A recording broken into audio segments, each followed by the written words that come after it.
Então, como é que era o Rio de Janeiro na época do João do Rio? Bem, o João do Rio nasceu em 1881, então nessa época o Rio de Janeiro era bem menor do que ele é hoje. Ele mais ou menos era assim, ele ia da Praça da Bandeira até o Largo do Machado, depois tinha assim, lá em São Cristóvão morava o imperador, tinha umas coisinhas assim, Botafogo, mas mais chácaras, né? Essas ruas todas chamam-se Dona Mariana, Morro Dona Marta, tudo eram chácaras de umas senhoras que depois morreram, foram loteadas. Então o Rio de Janeiro era pequeno. Então ele tinha também poucos habitantes, mais ou menos metade era de população livre, a outra metade era de imigrantes ou de escravos. Havia já um grande número de libertos na capital, né? Quando houve a abolição em 88, na capital havia muito poucos escravos, geralmente domésticos.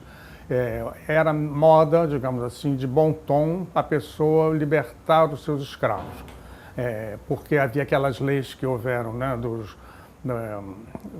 sexagenários, leis do nascituros, ou seja, já nasciam a partir de uma certa data, não eram mais escravos. Depois de 60 anos deixavam de ser escravos. Depois havia uns que compravam as suas próprias liberdades, né, os escravos de ganho, que eram espécies de camelôs, né?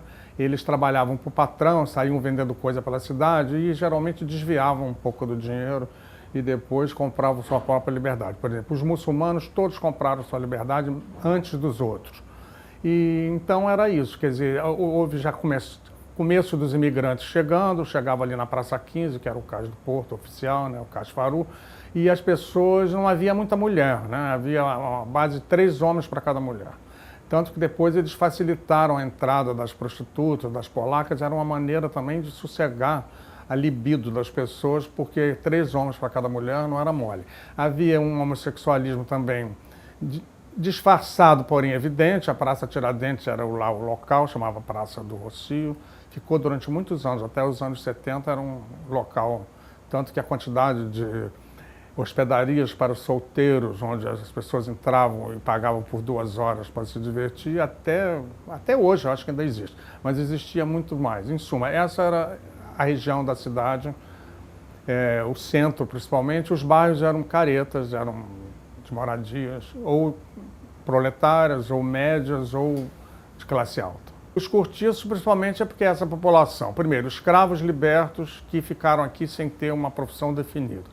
Imigrantes que chegavam sem família. Então eles iam morar em casas de cômodos, né, que depois chamavam também cortiços. Havia hospedarias também. Então isso havia uma série, a higiene era zero, né, porque havia um banheiro para, sei lá, 300 pessoas, para lavar as roupas também era um problema. E havia algumas hospedarias, inclusive, que havia uma coisa terrível. As pessoas dormiam sentadas, de tanto que a vaga. Então o dono, geralmente era um português, botava uma corda, um barbante, e a pessoa dormia assim, pendurada na corda. De manhã o cara cortava a corda, todo mundo caía e acordava.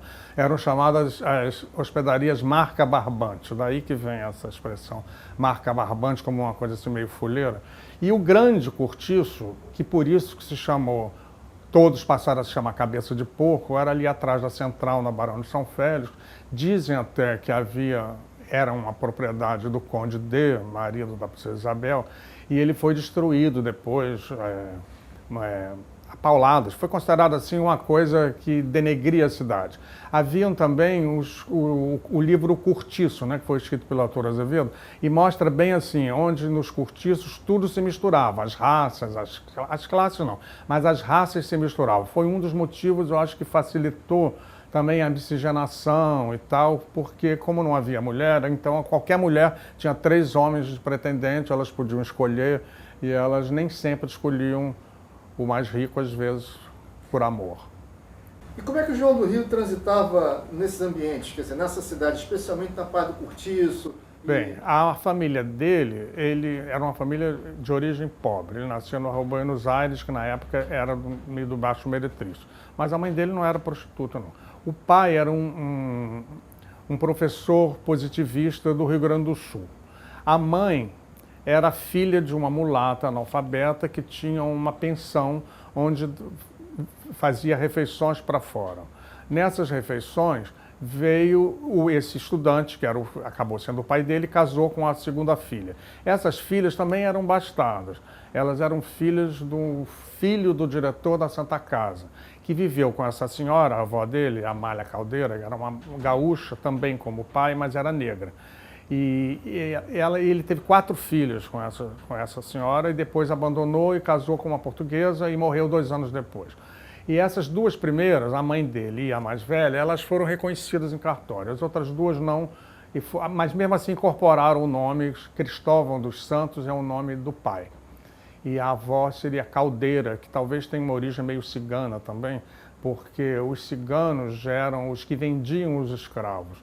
Não eram os que traziam nos barcos, mas eram os que faziam os leilões na rua. Quer dizer, talvez tenha a ver, porque Caldeira é um sobrenome ligado à minoria cigana.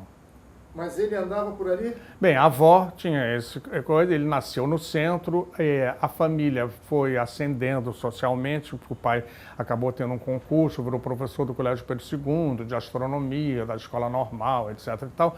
Ele cresceu no centro, nesse meio, no meio das tias, né, que casaram até bem, a maioria delas, tirando uma que ficou solteira.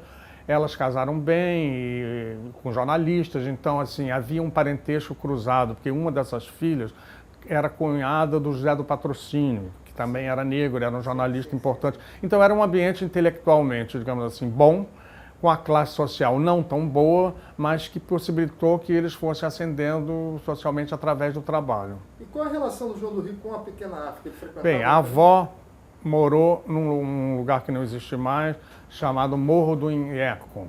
Esse Morro do Inheco foi uma das coisas demolidas, acho que para presidente Vargas, era mais ou menos perto da Marquês de Sapucaí, hoje do Sambódromo. A avó morou lá com essa tia que ficou solteira, a tia mais velha. Mas todo mundo morava no centro, né? Então o pai da mãe, quer dizer, o tal filho da Santa Casa, morava também. Esse lugar se chamava Freguesia de Santana.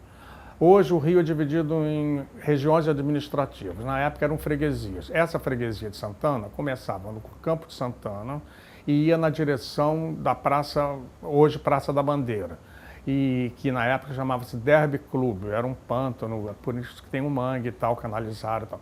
Então ia até umas praias que haviam mais adiante. Se você for assim, tiver uma tendência abrangente, você pode incluir também o Santo Cristo, o Valongo, etc., que na verdade eram quase na beira do mar, aquilo tudo foi aterrado. Quando começou as reformas do Pereira Passos, né, que fez a Avenida Central, demoliu praticamente todos os cortiços, etc. e tal, ele fez um livro que se chama, que a meu ver é o melhor livro dele, A Alma Encantadora das Ruas, que foi publicado em 1908, onde ele pega todo esse lado do Rio que estava acabando. Você vê, desde aquela época já se achava que o Rio estava perdendo sua identidade. Então ele pega pequenas profissões, havia tatuadores ambulantes que saíam com... Todo mundo se tatuava, geralmente ele fala até engraçado. Todas as tatuagens são, digamos assim, sobre reis, imperadores, não tem nada sobre a República. Todo mundo, por isso talvez tenha essa tradição, a rainha da cocada preta, né, o rei do baralho, essas coisas. Então havia essa tradição, eles eram monarquistas, digamos assim. Os negros eram monarquistas, né?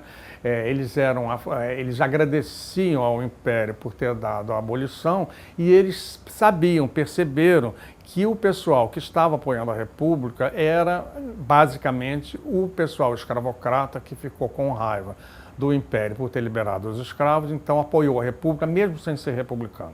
Então, os negros, o próprio José do Patrocínio chegou a criar uma coisa chamada Guarda Negra, que era para defender a princesa Isabel desses chamados jacobinos, republicanos, que faziam hostilidades à família real. Então havia todo esse lado. Entre outras profissões, havia também, durante o Pereira Passos, a campanha de saúde, né? Então o governo, a prefeitura, pagava para quem capturasse ratos e ratazanas, né? Para acabar com a peste bubônica e tal. Então as pessoas compravam. E havia também os que vendiam, também é outra expressão interessante, para restaurantes, a lebre e o coelho eram muito caros. Então havia pessoas que caçavam gatos vadios e vendiam para os restaurantes, por isso a expressão gato por lebre. Então, o Rio de Janeiro se faz muito nessa época e se faz muito através das crônicas do João do Rio. Não que ele tenha inventado, mas que ele foi o primeiro a capturar. Ele foi o primeiro a ir em Candomblé, o primeiro a ir subir um morro, que foi ali o Morro de Santo Antônio, que hoje só resta um pedacinho ali no Largo da Carioca. Ele foi o primeiro a ir também nessas casas de samba, tipo de Seata. Em suma, ele era um carioca interessado no Rio de Janeiro, não aquele Rio só do Largo do Machado, que era chique e tal, que ele também depois se interessou por isso. Mas, basicamente, esse Rio mais popular. Logo na virada do século, o João do Rio, que se chamava de batismo Paulo Barreto, adotou esse pseudônimo, João do Rio, que era tirado de um jornalista francês. Tudo na época era França, os Estados Unidos não era nada, a Inglaterra era uma potência econômica, mas não cultural. Havia na França um chamado Jean de Paris, que fazia uma coisa mais ou menos assim com as ruas de Paris, as bibocas de Paris e tal. Então o João do Rio adota esse nome e as primeiras grandes reportagens dele, na Gazeta de Notícias, que era o grande jornal da época, ele depois reuniu num livro, chamava As Religiões no Rio. Então ele pega ali evangélicos, todas as religiões menos a católica. Então já pega judeus, evangélicos, etc. E os capítulos mais interessantes e os que causaram mais polêmica foram os capítulos sobre o candomblé. Então ele foi ao candomblé, levado por uma pessoa que ele não identifica o nome, que possivelmente foi mais de uma pessoa, que ele identifica como um guia. Então ele vai em todos os candomblés, ele descreve, inclusive antropologicamente, muito sério, porque há cantos de Exu que ele anota que são cantados ainda hoje em dia. E o interesse dele era nos africanos no Brasil. Isso é uma coisa que eu acho interessante notar. Não era exatamente os negros brasileiros, e sim o que restava dos velhos africanos e como o tráfico tinha sido proibido. A partir de 1860 não entraram novos escravos, os africanos mesmo estavam já velhos para morrer. O Nina Rodrigues, inclusive, que é um antropólogo que fez primeiro, mais sério, que estudou isso, o livro dele se chama Os Africanos no Brasil. E as pessoas às vezes fazem uma confusão quando ele faz uma série de críticas, o Lino Rodrigues eu estou falando. Ele não estava fazendo crítica ao negro brasileiro, e sim aos africanos, que é uma coisa que a gente tem que ver que é um pouco diferente. Bem, em suma, o João do Rio foi nesses lugares todos, depois ele também, a freguesia de Santana, havia na época também muitas cartomantes, e em suma, pessoas que pelo Código Penal da época, eram chamados charlatões, que enganavam a população, dizendo que liam o futuro, etc. E tal. Depois, lá pelos anos 40, essas coisas foram sendo liberadas aos poucos, né? E hoje anunciam no jornal, etc. E tal. Mas na época era meio proibido. Tanto que, quando na Gazeta de Notícias começaram a sair as matérias sobre o candomblé, houve um bochicho na pequena África dos negros que achavam que estavam sendo denunciados, que podiam ser perseguidos pela polícia no momento que o João do Rio falava. Na rua tal tem um candomblé, de seu fulano falava isso. Chegaram aí na Gazeta de Notícias pedir para parar as reportagens. Mas não parou e não deu em nada, que ninguém foi preso nem foi perseguido. Outro problema que houve também dessas matérias foi a classe alta que frequentava as cartomantes e os candomblés, mas não queriam ser vistos, iam com véus, assim, para ninguém perceber, era mal visto, né? A cidade era católica, no tempo do Império a religião oficial era o catolicismo. Até os protestantes não podiam enterrar no mesmo cemitério, tinha que ser separado. Então você imagina que depois da República não teve mais a religião oficial, mas a ideia das pessoas era feio você ir numa cartomante, era feio você ir num candomblé, era superstição, vinha de escravos, vinha da África, vinha de lugares mais atrasados, né? O bom era você ser católico e tentar se integrar no português e, melhor ainda, se você conseguisse, no francês.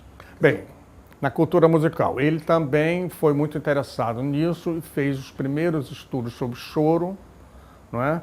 Ele, nesse livro Alma Encantadora das Ruas, tem um epílogo que é um estudo sobre o choro. Nessa época havia um cancionetista muito famoso, um negro chamado Eduardo das Neves, que era sensacional, que os discos são tão primitivos que você não consegue escutar direito. Mas assim, o que você consegue perceber já era samba, embora não tivesse o nome de samba. Então ele vai numa casa que ele não diz de quem é, mas que você supõe que fosse ou da tia Seata ou de uma daquelas outras baianas, e ele descreve como era. Na frente se tocava choro e no quintal atrás tocava samba, que é a descrição que todos os jornalistas ou até os mesmos sambistas da época faziam. Na pequena África havia uma elite que tinha vindo da Bahia. Inclusive existe uma piada que se falava na época, que hoje os baianos querem bater na gente quando a gente diz, mas que é muito interessante. Fala assim, se a Bahia fosse boa terra, Tia Seata tinha ficado por lá. Bem, Tia Seata veio para cá, e não só Tia Seata, como também Amélia de Aragão, que foi a mãe do Donga, Prisciliana de Santo Amaro, que é a mesma cidade do Caetano Veloso e da Maria Bethânia, que era a mãe do João da Baiana. Havia também um homem chamado João Alabá, que era Alabá é um título de quem trata do culto dos eguns, que são as entidades dos mortos homens, né? Das mulheres é uma outra entidade. Então, esse título, esse cargo, é muito importante. Então, esse João Alabá também ia no samba, ia para lá e para cá. Então, ele viu isso, também viu o choro. Em suma, ele viu todas essas coisas. Mais tarde, ele também fez uma grande matéria sobre os cordões. Os cordões seriam mais ou menos como os blocos de hoje, umas pré-escolas de samba que desfilavam no início ali onde hoje é Rio Branco, mas pela Rua do Ouvidor. E eram de grupos antagônicos, às vezes se encontravam e brigavam com pedaços de pau, era uma coisa impressionante. Esse conto dele chama-se Os Cordões, está nesse livro, O Alma Encantador das Ajudas. Então ele descreve bem como é isso. E depois esses cordões, por fazerem essas brigas todas, foram transferidos para a Praça 11, onde depois foi ser o desfile das escolas de samba. Ou seja, tudo é uma linha que você vai seguindo direito. Outro lugar interessante que ele vai no samba, ele sobe, como eu disse, no Morro de Santo Antônio, e ele lá encontra, ainda não se chamava samba nem escola de samba, ele encontra as pessoas dos cordões, são 3 crioulos, 3 negões que encontram ele embaixo e convidam se ele quer subir no morro, e ele sobe. Então havia toda a coisa também do homossexualismo, um homem que subia com 3 negões num morro à meia-noite, que foi fazer lá. E ele devia até fazer, mas assim, nas matérias não. Então ele descreve já uma favela, como eram as casas, como eram esse cordão que ele fala, tem um estandarte, ou seja, já é uma pré-escola de samba ainda com outro nome, embora com outro nome. Ele também faz isso. Depois, mais tarde ainda, já perto da morte dele, que é em 21, ele passa a frequentar a Praça 11 para assistir os desfiles dos cordões já lá. E foi inclusive júri do primeiro ou do segundo, não me lembro bem, concurso dos cordões, que depois, quando eles se transformaram em escolas de samba, automaticamente a coisa foi numa linha evolutiva, digamos assim. Ele não pega, infelizmente, a substituição da velha guarda, né, que seria o Pixinguinha, o Donga, o Senhor e o João da Baiana, pelos sambistas do Estácio, que também era uma região onde eu andava, que era o Ismael Silva, o Bide e o coisa que já é nos anos 30 e que vem a reformular, revolucionar, modificar o samba, que antes era meio amachichado, meio samba-choro, e se transforma então no que a gente chama hoje de samba carioca, meio pinicadinho, meio sincopado, que vai dar em vários outros ritmos, inclusive na bossa nova. Bem, as tias baianas, como eu te disse, elas eram uma espécie de aristocracia da pequena África. Elas tinham vindo da Bahia, trouxeram o candomblé para o Rio de Janeiro, porque a maioria dos escravos do Rio não era de origem iorubá, né, da Nigéria, eram de origem de Angola. Então as religiões eram, digamos assim, menos estruturadas. E eles, às vezes, já vinham convertidos do cristianismo já de Angola. Os portugueses faziam diretamente o tráfico, então às vezes eram batizados antes de embarcar. E havia também tido um reino do Congo, lá, logo perto da descoberta do Brasil, onde os reis tinham se convertido ao cristianismo. Então havia também uma aristocracia, digamos, congolesa que era católica, né, ou cristã, pelo menos. E aqui os iorubás não eram. Os iorubás, inclusive, muitos não eram nem escravos, eram comerciantes, né, e às vezes eram comerciantes de escravos. E havia também uma coisa que hoje a gente acha estranha, negros que tinham escravos negros, né? Então esses iorubás, quando vieram para cá, essas tias, né, principalmente mulheres, elas trouxeram o candomblé para o Rio de Janeiro, quer dizer, é uma coisa que não existia antes. Então todos esses candomblés que o João do Rio vai, né, e ele escreve nas religiões do Rio, só existiram aqui no Rio e era uma coisa até meio recente, porque elas estavam todas vivas. A tia Seata ficou mais famosa porque a casa dela era muito aberta. Agora, as outras também faziam, né? Uma coisa que eu acho interessante é que as outras duas que eu citei, a Amélia e a Prisciliana, elas tiveram filhos que se tornaram sambistas importantes, né? O Donga e o João da Baiana. E a tia Seata, que teve, parece, 14 filhos, nenhum deles se destacou, não sei porquê. Mas a tia Seata, havia também uma suspeita, talvez fundada, pelo menos parcialmente, de uma coisa que unia a prostituição ao candomblé. Ou seja, as iaôs eram tidas como concubinas do pai de santo e que elas poderiam também se prostituir para, isso as acusações, não estou dizendo que era, se prostituir para angariar dinheiro para os centros. Talvez tenha alguma coisa a ver, porque nesse local da Pequena África, depois, quando vai chegando nos anos 30, se transforma na grande zona de prostituição do Rio de Janeiro, que é a zona do Mangue, que durou até 1960 e era uma das maiores zonas de prostituição do mundo. Tanto que parece que o Ho Chi Minh, que depois foi presidente comunista do Vietnã do Norte, esteve aqui no Brasil como marinheiro ainda nos anos 20 e ficou muito impressionado com o mangue. Dizem que tem depoimentos dele, nunca conseguiu localizar, como a extensão.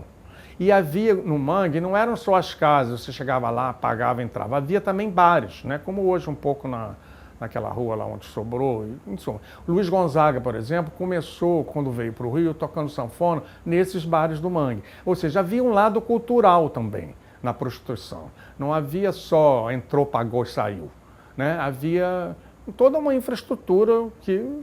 E como a mãe dele, essa avó, morava meio perto desses lugares, não só ele nasceu na Buenos Aires, como a avó morava no Morro do Inheco, etc. Tal, havia os inimigos sempre botavam suspeitas sobre a origem do João do Rio, que era um mulato claro, porque a avó já era... Parece que mulata clara, a mãe mais clara, o pai era branco, então ele era claro. Mas não havia esse problema. Para quem tem preconceito, uma gota já bastava para chamar. Então ele era toda hora chamado de mulato, de traços negroides, etc. E tal. Há um que atacava ele muito, Humberto de Campos, que fala que foi num velório de uma tia e fala mais ou menos isso, bem pejorativo. Imaginem a tia, uma macaca, entendeu? Eram coisas desse tipo. Então ele sofreu muito por esse lado, porque ele, por ser mulato, por ser homossexual, por ter subido na vida vindo do pobre, ele era exatamente a fronteira entre todas essas coisas. Então quem está na fronteira, geralmente, às vezes é atacado por um lado e pelo outro. Então havia, assim, problemas, ele sofreu muito por causa disso. Mas ele não há nenhum momento, embora ele trate sempre os negros como eles e não como nós, quer dizer, ele assumia o mulato como uma coisa diferente do branco e do negro, nenhum momento ele tem nada de preconceito. Quando nos anos 1912 ou 16, sei lá, o grupo do Pixinguinha quer ir para Paris, os Guinle pagam para eles se exibir em Paris, houve uma campanha na imprensa para não deixar, porque eles eram negros e podia dar uma má aparência do Brasil, acharem que tinha muito negro aqui. E o João do Rio foi um dos poucos que defendeu eles e chega a dizer textualmente, eu não me lembro agora a data, eu acho que é 1916, fala assim, há negros que representam o Brasil muito melhor que vários brancos. E é muito branco que anda por aí. Quer dizer, então não havia o preconceito. E ele, aos poucos, ele foi se afastando desse mundo, porque ele foi ficando, digamos assim, muito conhecido. As Religiões do Rio foi um best-seller absoluto. Você tem uma ideia que hoje, um best-seller, uma edição, as editoras fazem 5.000, 3.000 exemplares. As Religiões no Rio, no segundo ano, já tinha 10.000. Quando quase ninguém sabia ler, em suma. Então você vê a abrangência que teve esse livro, que realmente foi um dos que mudou a opinião pública em relação às religiões negras, né? Depois, em 34, sei lá, foi a Casa Grande Senzala, mas aos poucos foi deixando aquele estigma de que tudo que vinha do negro era pejorativo, era atrasado e tal. Foi uma maneira também de ir integrando, culturalmente primeiro, né? E como é que ele viu esse bota abaixo, essa mudança da cidade? Olha, o bota abaixo na época, eu vou te dizer, hoje a gente acha meio espantoso, praticamente todo mundo foi a favor. Porque parece que é o seguinte, havia muitas doenças, não havia saneamento na cidade. O bota abaixo foi feito junto com o saneamento, com a campanha do Oswaldo Cruz. Há um ponto que tinha, assim, anos que havia 10.000 mortos de cólera no Rio de Janeiro, ou assim, uns 5.000 de febre amarela. O Porto de Santos começou a prosperar porque os navios passaram a evitar o Rio de Janeiro. por causa das epidemias, das coisas. Então, a maneira de fazer foi a fazer a Avenida Central, houve Rio Branco, hoje Rio Branco, era preciso unir essas duas partes da cidade, né? Então eles aterraram, demoliram morros e tal, foi o chamado o Rio Civiliza-se. A maioria das pessoas foi a favor, poucas pessoas foram contra. Ele sentiu, não que ele achasse que não devia ser feito, mas ele sentiu assim, como hoje nós sentimos com certas obras aqui no Rio, que o espírito da cidade pode ir junto com as demolições, né? Então, assim, ele achava que a cidade anterior, quando era apenas portuguesa e negra, era mais interessante do que a cidade afrancesada, que veio depois, mas que, paradoxalmente, foi na qual ele imperou. Foi na cidade afrancesada e não na anterior, porque ele era muito jovem. E não percebeu uma tentativa de limpeza étnica? Não, a limpeza étnica eu acho que era implícita. Nem todo mundo dos cortiços era negro, não é? Os negros não consideravam os mulatos negros na época, nem os mulatos se consideravam. E muitos eram imigrantes que chegavam aqui sozinhos, entendeu? Então não tinham onde morar e se enfiavam dentro de um cortiço, entendeu? Marca barbante, entendeu? De manhã o português acordava e iam trabalhar. E os trabalhos também é uma coisa interessante nele. Ele, apesar de todo dandy e tal, ele foi a primeira pessoa que escreveu sobre direitos trabalhistas no Brasil. Porque as pessoas trabalhavam 12 horas, não havia férias, não havia salário mínimo, não havia nada disso. O salário mínimo só veio no tempo do Getúlio, já no Estado Novo. Mas, entendeu? Os sindicatos eram geralmente de anarquistas, que eram de origem italiana, ou espanhola, ou até portuguesa. Os negros não se enquadravam, eles não tinham profissão, digamos assim, sindicalizável.